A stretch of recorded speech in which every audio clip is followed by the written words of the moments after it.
আসসালামু আলাইকুম। আন্তর্জাতিক গবেষণা প্রতিষ্ঠান IRI ইন্টারন্যাশনাল রিপাবলিকান ইনস্টিটিউট তারা একটি জরিপ চালিয়েছে বাংলাদেশের রাজনৈতিক ব্যবস্থার উপর বা সরকারের কর্মকাণ্ডের উপরে, এবং সেই জরিপের যে ফলাফল প্রকাশিত হয়েছে তা অনেকের কাছেই অদ্ভুত, উদ্ভট এবং অদ্ভুতরেও মনে হতে পারে। কেন এই কথা বলছি? নিশ্চয়ই তার কারণ আছে। ইন্টারন্যাশনাল রিপাবলিকান ইনস্টিটিউট সম্পর্কে অনেকেরই নিশ্চয় ধারণা আছে।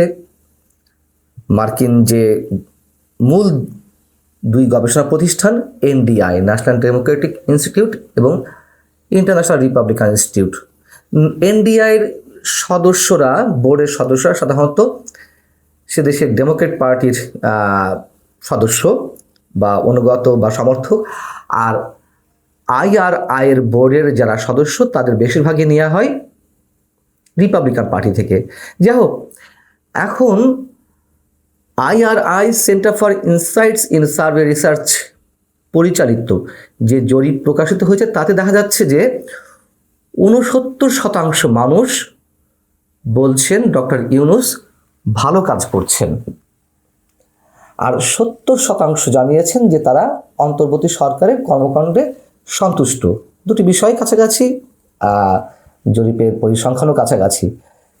তো IRI বলছে, স্পষ্টভাবে বোঝা যাচ্ছে ডক্টর ইউনূসের নেতৃত্বে মানুষ অগ্রগতির সম্ভাবনা দেখছেন। তার এবং অন্তর্বর্তী সরকারের প্রতি জনগণের এই আস্থা, স্থিতিশীলতা, জবাবদিহিতা এবং সংস্কারের ব্যাপক প্রত্যাশা তুলে ধরে। খুব স্বাভাবিক, যদি এই পরিমাণ মানুষ ডক্টর ইউনূসের কর্মকাণ্ডের প্রতি সন্তোষ প্রকাশ করেন, তার মধ্যে দিয়ে তো এটি মিন করে। এবং জরিপে দেখা যাচ্ছে যে আসন্ন জাতীয় নির্বাচন নিয়ে ভোটারদের আগ্রহ অনেক, ভোট দিতে খুবই আগ্রহী বলে জানিয়েছেন 66% ভোটার। আর এই সরকারের অধীনে নির্বাচন অবাধ এবং সুষ্ঠু হবে বলে বিশ্বাস করেন জরিপে অংশ নেওয়া 80% মানুষ। যেই অন্তর্বর্তী সরকার বাংলাদেশের ইতিহাসের সবচেয়ে দুর্বলতম সরকার, অনেক বলেন এই সরকার বধির এবং কালা, বোবা, কিছু শোনেও না, কিছু বলেও না, সেই সরকারের প্রতি এই পরিমাণ মানুষের সমর্থন, এটি আমরা কিভাবে বিশ্বাস করব এবং জরিপকে কিভাবে মেনে নেব? তাহলে এই জরিপটি কেন হলো, কিভাবে পরিচালিত হলো, এর পেছনের অন্তর রহস্যটা কি? অনেকে অনেকের মতো বিশ্লেষণ করতে পারেন বা জরিপটাকেও কেউ কেউ গ্রহণ করতে পারেন, কিন্তু যেখানে আইন শৃঙ্খলা পরিস্থিতির ভয়াবহ অবনতি, মব সন্ত্রাস, দিনে দুপুরে ছিনতাই, হত্যা, ঘরের মধ্যে 8% মানুষ, প্রায় 8% মানুষ নিরাপত্তাহীনতায় ভোগে। এটি আমার কথা নয়, সরকারেরই প্রতিষ্ঠান BBS, বাংলাদেশ পরিসংখ্যান ব্যুরো, তারা গত জুনে তারা নিজেরাই একটি জরিপ পরিচালিত করেছে, যার মধ্যে বলছে যে নারী এবং পুরুষ মিলিয়ে এক গ্রুপে 92% আর এক গ্রুপে 93% তারা নিজের বাড়িতে থাকতে নিরাপত্তা বোধ করে। কিন্তু তাহলে বাকি থাকলো কি? প্রায় 8% মানুষ গড়ে, তারা ঘরের মধ্যেও থাকতে নিরাপত্তাহীনতায় ভোগে, আতঙ্কে ভোগে। এই হচ্ছে দেশের আইন শৃঙ্খলা পরিস্থিতি। আর দেশের অর্থনৈতিক অবস্থা কেমন আমরা সবাই জানি। বিশেষজ্ঞরা বলছেন যে রাজস্ব আদায়ের যে ধীরগতি, ব্যবসা বাণিজ্যে মন্দা, তলানিতে বাজেট বাস্তবায়ন, মূল্যস্ফীতির উচ্চচাপ, কর্মসংস্থানে চরম অচলাবস্থা, রপ্তানি খাতে নেই কাঙ্ক্ষিত প্রবৃদ্ধি, দেশি বিদেশি বিনিয়োগে ভাটা এবং ব্যাংক খাতে যে সৃষ্ট জটিলতা, তার একটি উদাহরণ যদি দেওয়া যায়, গত 25 বছরে সর্বোচ্চ ঋণ খেলাপির পর্যায়ে পৌঁছেছে বাংলাদেশ। রাজনৈতিক অস্থিরতা, সামাজিক অস্থিরতা, সরকারের প্রতি মানুষের অবিশ্বাস, সন্দেহ, কোন বিদেশি শক্তির পারপাস তারা সার্ভ করছে, এইসবের মধ্য দিয়ে ডক্টর ইউনূসের প্রতি 70% মানুষ সন্তোষ প্রকাশ করছেন। এটি আমাদের মেনে নিতে হবে। আমরা BBS এর জরিপ থেকে যদি বলি যে 32% মানুষ তাদেরকে এখনো ঘুষ দিয়ে কাজ করতে হয়, এবং 27% মানুষ মনে করছেন যে তারা দেশের রাজনৈতিক ব্যবস্থায় সরকারের কর্মকাণ্ড সম্পর্কে মতামত প্রকাশ করতে পারেন, অর্থাৎ বাকি 800টি মানুষ কোনো প্রকার মতামত প্রকাশ করতে পারেন না, তাহলে রাজনৈতিক স্বাধীনতা কতটুকু তা তো বা অথবা বাক স্বাধীনতা কোন পর্যায়ে তা তো বোঝা যায়। আর গণমাধ্যমের স্বাধীনতা সেটি কথা না হয় বাদই দিলাম। আমরা আমাদের কথা বাদ দিলাম, বিএনপি যেখানে নিজে বলছে যে এই সরকারের প্রতি মানুষের আস্থা নেই, সরকার নিরপেক্ষতা হারিয়েছে। পাশাপাশি আমরা আরেকটি বিষয় একটু ছোট করে তুলে ধরি। ডেভিড বার্গম্যান ব্রিটিশ সাংবাদিক, এবং ডেভিড বার্গম্যান তো আওয়ামী লীগ সরকারের তুমুল সমালোচক ছিলেন, এমন সমালোচক ছিলেন যাতে তার বাংলাদেশে প্রবেশও আওয়ামী লীগ সরকার নিষিদ্ধ করেছিল।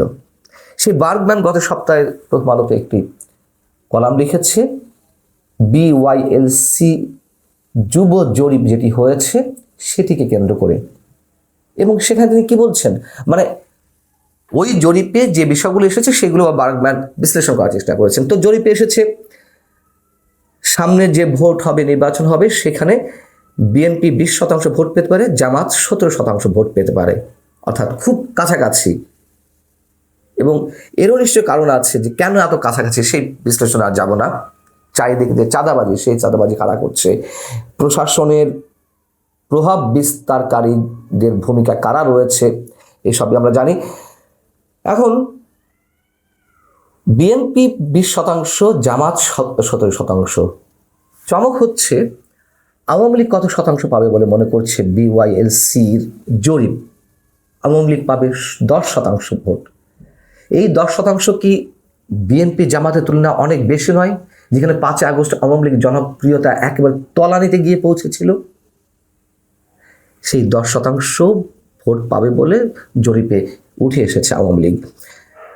আরও মজার বিষয় হচ্ছে যে 18% তরুণ মনে করছে বা তারা জানাচ্ছে যে তারা কোন দলকে ভোট দেবে সেটি তারা বলবে না, অর্থাৎ তারা তাদের মনোভাব প্রকাশ করতে অস্বীকৃতি জানিয়েছে। এই 18% তরুণ যে অস্বীকৃতি জানালো তাদের অভিমত প্রকাশ করতে, কেন? এবং এটা খুবই স্বাভাবিক, যারা একটু ভয়ের মধ্যে থাকে এই মুহূর্তে, যারা আওয়ামী লীগের সমর্থক তারাই তো ভয়ের মধ্যে আছে। সেই জায়গা থেকে ডেভিড বার্গম্যান বলছেন যে আমরা যদি ধরে নিই এই 18%-এর অর্ধেক অর্থাৎ 9%ই আওয়ামী লীগের সমর্থক, তাহলে আওয়ামী লীগে ভোট দেবে এমন মানুষের সংখ্যা কত দাঁড়াচ্ছে? কত ভাগ? 10 ভাগ সরাসরি বলছে যে আওয়ামী লীগকে ভোট দেবে, আর এই 18-র অর্ধেক 19%। আর এনসিপি, যাদের কর্মকাণ্ডে মানুষ এখন হতাশ, যাদের নেতৃত্বে গণ অভ্যুত্থান সংঘটিত হয়েছিল, তারা কত শতাংশ ভোট পাবে? যে জরিপ পরিচালনাকারী প্রতিষ্ঠান বিওয়াইএলসি, তারা বলছে এনসিপি পাবে 4%। এই যে আওয়ামী লীগ তাহলে সবার চেয়ে এগিয়ে রয়েছে, কেন, কি কারণে? আওয়ামী লীগ এর মধ্যে এমন কোনো ভালো কাজ করেনি যে জনপ্রিয়তা তাদের দিকে যাবে, ভালো কাজ করার সুযোগও নেই। তাহলে তাদের জনপ্রিয়তা যে তলানিতে গিয়ে পৌঁছেছিল, কেন তারা 19% মতো ভোট পাবে? কারণগুলো তো সব একই সূত্রে গাঁথা। এই সরকার নিজে দলীয় সরকারের মতো আচরণ করছে, এনসিপি যা করছে তাকে সর্বাত্মকভাবে একেবারে ওপেন সার্টিফিকেট দিয়ে দিচ্ছে, জামাতে ইসলামী যা করছে সেখানে কোথাও বাধা দিচ্ছে না, মব সন্ত্রাসে কোনো ধরনের প্রতিরোধ করছে না, আইন শৃঙ্খলা পরিস্থিতি তারা নিয়ন্ত্রণ করতে পারছে না, অর্থনৈতিক পরিস্থিতি উন্নয়ন ঘটাতে পারছে না। এই সব কিছু মিলিয়ে মানুষ মনে করছে যে তাহলে তারা কোন দিকে যাবে? তারা কি ভুল করেছিল? আমরা কি কথা বলতে পারি না? তাহলে কেন আওয়ামী লীগ 19% ভোট পাবে বলে এই জরিপে উঠে আসছে, এবং যেই কথা ডেভিড বার্গম্যানের মতো মানুষকে বিশ্লেষণ করতে হচ্ছে? এই পর্ব আর দীর্ঘায়িত করব না, শুধু এটুকু মনে করিয়ে দিই, ডিপ স্টেটের খেলা চলমান। এবং এই যে প্রতিষ্ঠানগুলো, আইআরআই কিংবা ইন্ডিয়ার মতো প্রতিষ্ঠানগুলো কাদের মাধ্যমে পরিচালিত হয়, কোত্থেকে অর্থ আসে, কারা টাকা দিয়ে থাকে, এবং এই ধরনের প্রতিষ্ঠানে কেউ টাকা লগ্নি করতে পারে কিনা, নানান ধরনের প্রশ্ন উঠতে পারে। এবং টাকা লগ্নি করে নানান ধরনের গবেষণা প্রতিবেদন নিজেদের পক্ষে নেওয়া সম্ভব কিনা, সেই প্রশ্ন অবশ্যই উঠতে পারে। ভালো থাকুন সবাই, আল্লাহ হাফেজ।